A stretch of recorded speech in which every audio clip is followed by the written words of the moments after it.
नमस्कार दोस्तों, स्वागत है आपका हमारे YouTube चैनल में। दोस्तों, इस वीडियो में हम बात करने वाले हैं सामान्य हिंदी के प्रश्नों के बारे में जो आपके एग्ज़ाम के लिए काफ़ी इम्पोर्टेंट हो सकते हैं। तो आपसे रिक्वेस्ट है, वीडियो पूरा लास्ट तक ज़रूर देखिएगा। वीडियो अच्छा लगे तो लाइक कर देना और शेयर कर देना। और जो मित्र हमारे इस चैनल को पहली बार विज़िट कर रहे हैं तो चैनल को सब्सक्राइब करने के बाद में बेल आइकन ज़रूर ऑन कर लें, ताकि कोई भी हम वीडियो डालूँ उसका नोटिफिकेशन आपको सबसे पहले मिल सके। तो आज की इस वीडियो का जो पहला प्रश्न है, किस वाक्य में वर्तनी संबंधी अशुद्धि है। आपके सामने चार ऑप्शन दिए गए हैं। ऑप्शन को पढ़ना है और बताना है इनमें से किसमें वर्तनी संबंधी जो अशुद्धि है। चलिए पहला ऑप्शन पढ़ लेते हैं। ईश्वर अंतर्यामी है, उज्ज्वल चांदनी में सैर का आनंद आता है, आपका स्वास्थ्य अब कैसा है, विद्यार्थी को स्वावलंबी होना चाहिए। आपने बिल्कुल गेस कर लिया होगा कौन सा आंसर इसमें सही होगा। तो यहाँ पे ऑप्शन बी सही हो जाएगा। उज्ज्वल चांदनी में सैर का आनंद होता है, ना कि आता है। इस वाक्य में उज्ज्वल की वर्तनी अशुद्ध है और जैसा कि आप देख रहे होंगे ये उज्ज्वल जो लिखा हुआ है ये गलत लिखा हुआ है, इसीलिए यहाँ पे ऑप्शन बी सही हो जाएगा। निम्न में अनेकार्थी शब्द कौन सा है। आपके सामने चार ऑप्शन दिए गए हैं। आयु है, आदेश है, ग्रंथ है, गुरु है। इनमें से आपको बताना है कौन सा शब्द अनेकार्थी है। तो यहाँ पे ऑप्शन डी सही हो जाएगा। गुरु जो शब्द है ये अनेकार्थी शब्द के अंतर्गत आता है। गुरु शब्द अनेकार्थी है। इसके दो अर्थ होते हैं, गुरु अर्थात ज्ञान देने वाला और दूसरा गुरु अर्थात भारी। ठीक है, तो यहाँ पे ऑप्शन डी सही हो जाएगा। नेक्स्ट प्रश्न संख्या 3 देखेंगे। जिसे नहीं जीता जा सके, वाक्यांश के लिए एक शब्द। ये क्वेश्चन बहुत बार एग्जाम में पूछा जाता है। तो यहाँ पे ऑप्शन ए सही हो जाएगा, अजेय। जिसे नहीं जीता जा सके उसके लिए अजेय शब्द का प्रयोग करते हैं। अब यहाँ से आपको 4 से लेकर 8 तक गद्यांश दिया गया है। गद्यांश को पढ़ के आपको आंसर देना है। बिल्कुल हम गद्यांश भी पढ़ेंगे और आंसर भी देंगे। आप बिल्कुल अच्छे तरीके से गद्यांश को पढ़ते चलिए। प्रथम विश्व युद्ध में मित्र शक्तियों का संबंध शत्रु जर्मनी था। जर्मनी के साथ शांति संधि का मशविरा तैयार करने के लिए मित्र राष्ट्रों का शांति सम्मेलन 10 जनवरी 1919 में को पेरिस में आरंभ हुआ था। संयुक्त राज्य के राष्ट्रपति विल्सन, ब्रिटिश प्रधानमंत्री लॉयड जॉर्ज और फ्रांसीसी प्रधानमंत्री जॉर्ज क्लेमेंसो सम्मेलन पर छाए रहे। जर्मनी ने इस शर्त पर आत्मसमर्पण किया था कि विल्सन के 14 सूत्र तथा अन्य व्यक्तित्व शांति का आधार बनेंगे। 14 सूत्रों के अलावा विल्सन ने यह घोषणा की थी कि किसी देश के किसी प्रवेश पर अधिकार नहीं किया जाएगा, किसी से कोई आर्थिक मांग नहीं की जाएगी और न ही किसी से दंड स्वरूप किसी भी प्रकार का कोई हर्जाना देने को कहा जाएगा।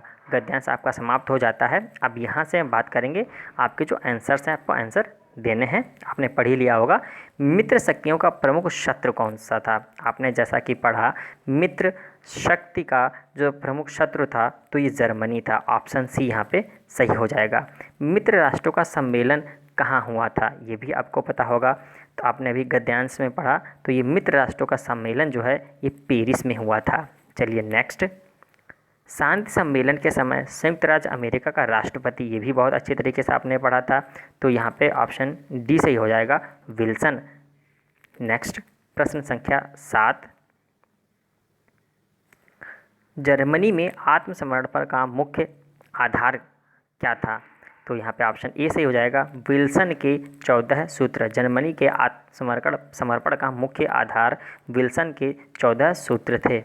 और इस गद्यांश का लास्ट प्रश्न जो है, विल्सन की घोषणा में क्या शामिल नहीं था।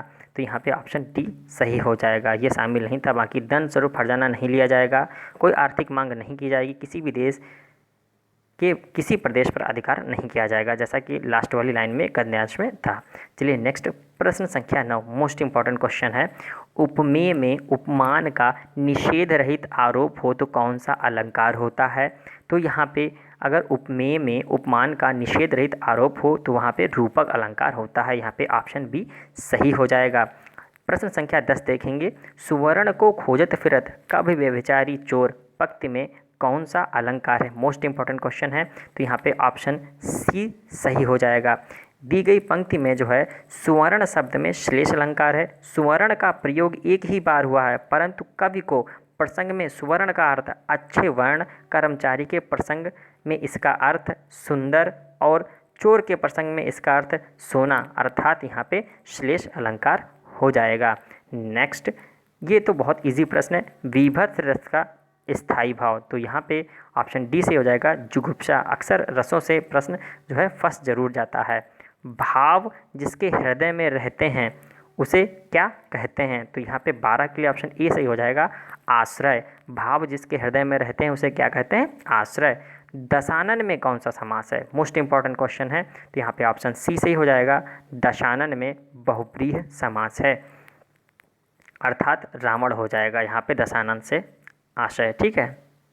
नेक्स्ट, प्रश्न संख्या 14, जल का पर्यायवाची नहीं है, तो यहाँ पे पीयूष जो है जल का पर्यायवाची नहीं है। जल के पर्यायवाची जो है नीर, तोय, पय। जल के पर्यायवाची पीयूष जो है ये अमृत का पर्यायवाची है।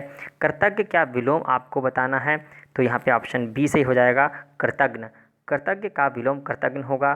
कृतज्ञ जो किए गए उपकार को मानता हो, कृतज्ञ जो किए गए उपकार को न मानता हो। निम्न में से कौन सा शब्द तद्भव है, तत्सम तद्भव से भी आपको एग्जाम में प्रश्न देखने को मिल जाएंगे। तो यहाँ पे ऑप्शन सी से हो जाएगा काज जो है ये आपका तद्भव शब्द है। निम्न में से कौन सा शब्द तत्सम है, आपको इसमें बताना है कि तत्सम कौन सा है।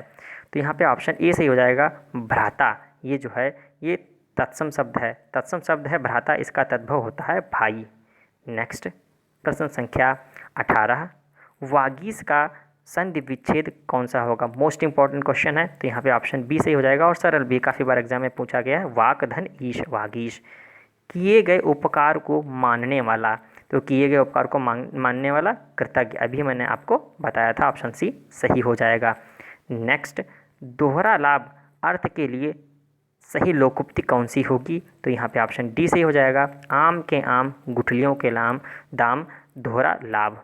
नेक्स्ट, प्रश्न संख्या 21, बेइज्जत करना अर्थ के लिए सही मुहावरा कौन सा होगा, तो बेइज्जत करने के लिए सही जो है ऑप्शन सी से हो जाएगा पगड़ी उछालना। नेक्स्ट, प्रश्न संख्या 22, लिंग की दृष्टि से अशुद्ध शब्द कौन सा है, ये आपको बताना है।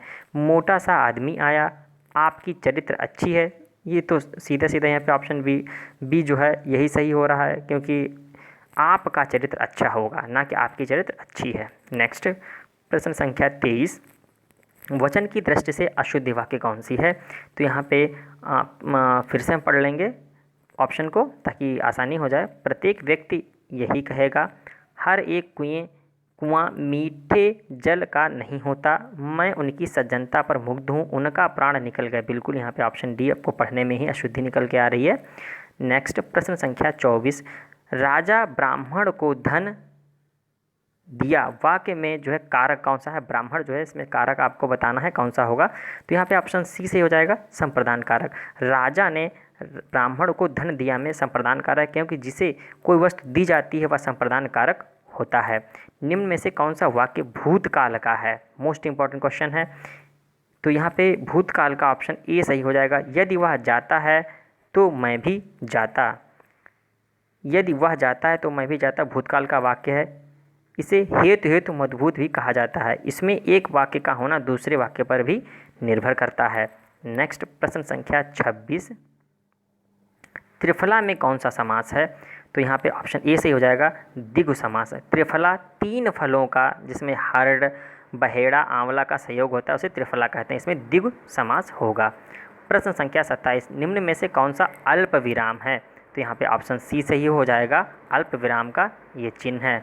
नेक्स्ट, निम्नलिखित में से किस शब्द की वर्तनी अशुद्ध है, तो यहाँ पे ऑप्शन डी जो है ये अशुद्धि हो जाएगा। ठीक है, बल्कि अत्यधिक, ये यहीं पे जो है अशुद्ध शब्द आपका ऑप्शन डी सही हो जाएगा 28 के लिए। ठीक है, अत्यधिक नहीं होता है, अत्यधिक होता है सही वर्तनी में। तुम शब्द किस प्रकार का सर्वनाम है, तो यहाँ पे तुम शब्द का जो है पुरुषवाचक सर्वनाम है। तुम पुरुषवाचक सर्वनाम है, वे शब्द जो पुरुषों के बदले आते हैं पुरुषवाचक सर्वनाम कहलाते हैं। यहाँ पुरुष शब्द से पुरुष और स्त्री होने का बोध होता है, तो यहाँ पे 29 के लिए ऑप्शन बी सही हो जाएगा। नेक्स्ट प्रश्न है, इस मूल्य से किताब नहीं मिलेगी वाक्य में किस प्रकार की अशुद्धि है? तो यहाँ पे ऑप्शन बी सही हो जाएगा, परसर्ग की अशुद्धि है। इस मूल्य में किताब नहीं मिलेगी वाक्य में परसर्ग की अशुद्धि है। उपयुक्त वाक्य में मूल्य से, इसमें जो है इस मूल्य से के स्थान पर मूल्य में, इस मूल्य में किताब नहीं मिलेगी, ये यहाँ पे सही होगा, इसीलिए यहाँ पे परसर्ग संबंधी अशुद्धि हो जाएगी। नेक्स्ट प्रश्न है, जगन्नाथ में शब्द में कौन सा समास है? ये क्वेश्चन मैं आपके लिए दे रहा हूँ। आप इस क्वेश्चन का आंसर ज़रूर बताइए, जगन्नाथ में कौन सा समास है। हमें आपके कमेंट का इंतज़ार रहेगा। दोस्तों, आपको ये वीडियो अच्छी लगी तो लाइक कर दीजिएगा और चैनल को सब्सक्राइब कर लें ऐसे ही महत्वपूर्ण वीडियोस पाने के लिए। दोस्तों, वीडियो को पूरा देखने के लिए आपका बहुत बहुत धन्यवाद। मिलते हैं अगले वीडियो में, तब तक के लिए नमस्कार। आपका समय शुभ हो।